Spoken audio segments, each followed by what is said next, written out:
All right, let's take a look at lecture number 1 in the executive branch that we're going to be looking at particularly. Now that we know how the president gets elected and how the president, the debate in terms of the Electoral College, now we have to understand what the president actually does. So let's follow along with this in terms of this lecture. Again, we're going to be talking about the executive branch, and we have to remember that in terms of the function of the executive branch, it's simply to carry out the laws. That's what the Constitution says. The executive branch has grown much more powerful over the decades and centuries of our country, but essentially the job of the president is to enforce the law. But it's become much more complicated, and that's what we're going to look at today. We have to remember the constitutional qualifications that we've already gone over. You must be at least 35 years old. This is review. Must have lived in the United States for 14 years and must be a natural-born citizen. These are, again, the benefits of what the president does get. $400,000 a year salary, expense accounts for general use, travel expenses. You get a free house for the years you're in president, free security in a state in the countryside, Camp David as it's known. You get your personal airplane and a staff in the White House of about 400 to 500 people. But you need all of that, and you will need all of that staff, certainly, because when you look at the president's roles, we're really looking at 8 distinct jobs that the president has to do. It's much more than just executing laws and carrying out the laws. So we're going to look at all 8 of these quite quickly and follow along on your note sheet, if you printed that out, to go along with this. So let's start off with the head of state. The head of state is largely a ceremonial job. So just like the Queen of England is the head of state of England, she has no legal power. She has no government authority. She has authority as the figurehead leader of the English Commonwealth. And you can see here that Queen Elizabeth and President Reagan are meeting together. President Reagan is welcoming Queen Elizabeth to the United States in 1983, and you can see on the other picture John F. Kennedy is going to Germany as the head of state, the ceremonial leader of the United States, at the Berlin Wall in 1963. And so the job of the head of state is to really represent formally the people of the United States when visiting other countries. The real job of the president begins, the legal job of the president begins when we look at the president as the chief executive. The chief executive is the person who makes sure that the laws are being carried out appropriately. And in the case of President Clinton, he appoints someone to help him with that job as a member of his cabinet, Janet Reno. And Janet Reno is the first female Attorney General of the United States. And Janet Reno's job, just like every Attorney General's job, is to make sure that the laws are being followed appropriately within the United States, to make sure that the execution of the laws is happening within the boundaries of the Constitution and other federal laws. So in a sense, the chief lawyer of the United States, the Attorney General is, who then reports directly to the President. You can see in the other picture that President Bush is holding a cabinet meeting in October of 2005, and the job of the cabinet is to be there as advisors to the President on their expertise. So you can see here, this is Secretary of State Condoleezza Rice. Her job is to make sure that the State Department is functioning, and then ultimately the President gets a report from her. Chief Administrator is very similar to the Chief Executive. The Chief Administrator is the head of the federal bureaucracy, the head of the federal government, and their job is to make sure the government is functioning, often in times of crisis. The 2 pictures that I've shown you here, one is Lyndon Johnson being inaugurated President of the United States very quickly after Kennedy's assassination in 1963. And so at a moment of great turmoil and trial for our country, someone has to assume the leadership to make sure the government is functioning properly. That's the job of the president. And in this other picture, you see President Bush, and President Bush is speaking on the rubble of the World Trade Center collapse at Ground Zero on September 11th. And this is a historic moment for Bush because President Bush goes to the scene of one of the greatest atrocities in American history and says, I'm standing here with you, firefighters. I'm standing here with you, America, and we're going to make sure the government works, and we're going to get this job done. And that's the job of the chief administrator. Now, the job of the chief diplomat is to work with other countries and to make sure that the values of the United States are being upheld in the work the other countries are doing. So in the case of this picture on the left here, you have President Jimmy Carter meeting with Israeli Prime Minister Menachem Begin and Egyptian President Anwar Sadat. Sorry, the name escaped me. The Egyptian President Anwar Sadat and Menachem Begin of Israel did not get along, and they were bitter enemies, one a Jew, one a Muslim. And that Middle East peace crisis came to a head between these two. And Jimmy Carter takes them to Camp David, the presidential retreat, and gets them to sit down and talk and begin to iron out some of their major conflicts and hopefully to produce a compromise.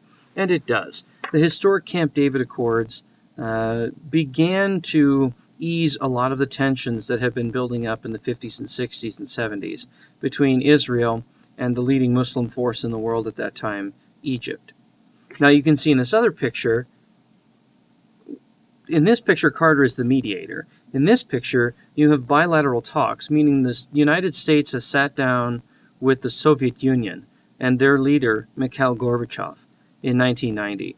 And for the first time, Cold War enemies, the US and the USSR, are sitting down, but this time we're talking about reducing our nuclear weapons. And if we reduce them, then they'll reduce them as well. And so that's the job of the chief diplomat, is to work out compromises between conflicting countries and or between our enemies as well.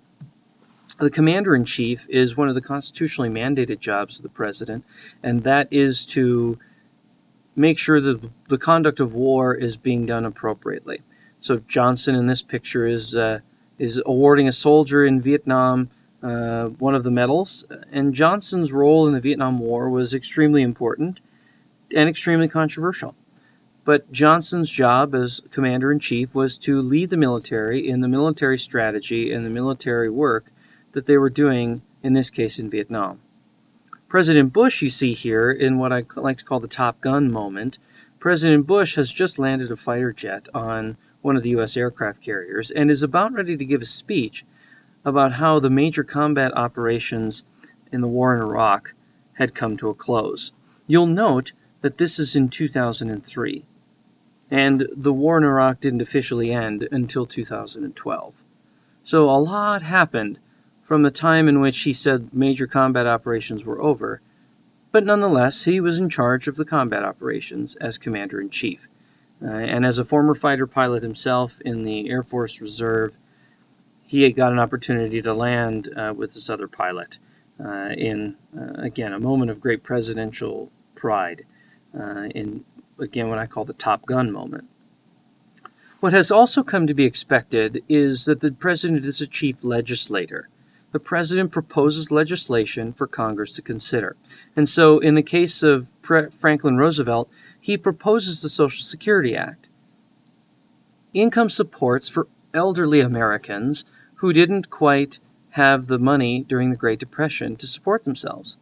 And so it was a sort of retirement benefit, although not designed to be the only retirement benefit people can get. It was designed to be as a supplement, a safety net of sorts, to catch those people who were falling through the cracks during the Great Depression. On the picture on the right-hand side, you have President Clinton delivering the State of the Union address, and oftentimes the State of the Union address is used to outline the president's agenda for the year and say, here's what I want you to consider, Congress. Here's what I want to propose for you.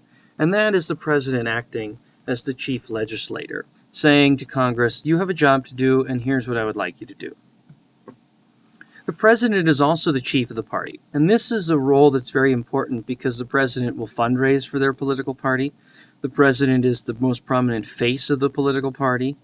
They are the leader of the party in charge of crafting and shaping the policies and the beliefs of the party members, and saying, here's what the Democratic Party believes, or in the case of Ronald Reagan, here's what the Republican Party believes, and here's how we're going to move the country forward. The president serves as the chief elected official within the political party, and everything is directed towards the goals of that person often as president, because they are in the most powerful position of our government. Another one that has also been part of the story of the president is the role as the chief citizen. And president as chief citizen is seen as the moral leader of the nation, someone who can provide a moral compass and direction for our country. So in the case of President Lincoln during the Civil War, his job was to simply hold the country together and provide leadership and say, here's how we're going to keep the country together, here's how we're going to win, here's how we're going to bring the South back into the fold. And so Abraham Lincoln is seen as a major leader in that, a major force, and as such is considered the chief citizen, the one in charge, the one that everyone looks up to. On the flip side, you have the story of President Clinton, who you see here in a screenshot from the video testimony saying in 1999 that he didn't have sexual relations with that particular woman, and Monica Lewinsky, his intern, his aide. And by lying under oath, he allowed people to question his leadership as president, his moral leadership, and his moral standing. In our presidents, we want to see perfection. We want to see moral direction. Lincoln gives that to us in the Civil War, but Bill Clinton is challenged on that, and Bill Clinton, of course, is impeached because of that. What we have to remember, and we'll look at the formal powers of the president a little later, but what we have to remember is when we look at the job of the president, it's complex, but it has all kinds of functions, and the president has to be able to balance all of those things, and to be able to manage all of those things, and to be able to move the country forward, and to protect the country, and to make sure the country is operating correctly. And that's why, of course, the presidency is much bigger than one person and requires many, many more people than we actually talk about. But that's what we're going to explore, is how the presidency has grown to this level and how the presidency is managed. Even though it's an institution of one person, it certainly is not an institution that one person has all the power. At this point, what I want you to do is jot down any questions you might have on this information, take some notes. We'll answer those right away at the beginning of class, and we're going to take a deeper look at the roles of the president and what the president does and how he does his job.